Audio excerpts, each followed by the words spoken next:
जय जगन्नाथ दर्शक बंधु आज आम आलोचना करिबा हनुमान को केउ पत्र अर्पण कले जीवन समस्त दुख कष्ट दूर जाए। दर्शक बंधु आम जाचे कलिजुगे समस्त विपत्ति रक्षा पाइबापी समस्त प्रकार ग्रह दोषर रक्षा पाइबापी आमको प्रत्येक दिन वीर बजरंग बालींकर हनुमान चालीसा को पाठ करने को पड़ो।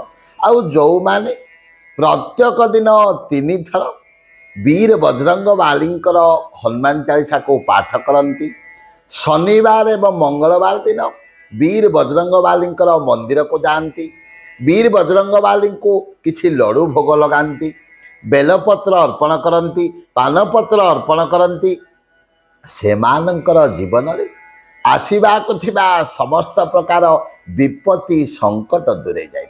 आउ जो मानकर घरे प्रत्येक दिन हनुमान चालीसा पाठ हुए सुंदरकांड पाठ हुए से ही घर उपरे सबुबले वीर बजरंग बालींकर कृपा रही है। आमे जानिचे जत्र जत्र रघुनाथ कीर्तन तत्र तत्र कृतमस्तकांजलि बाष्पवारी परिपूर्ण लोचन मारुति नमत राक्षस। आउ जो जो जगार भगवान रामंकर नाम संकीर्तन हुए भगवान रामंकर नाम जप हुए श्री रामचरित मानस रामायण पाठ हुए से ही जगार वीर बजरंग बाली कौन करती नेत्रु आनंदाश्र को प्लावित करी अति आनंद रे से जगार रही।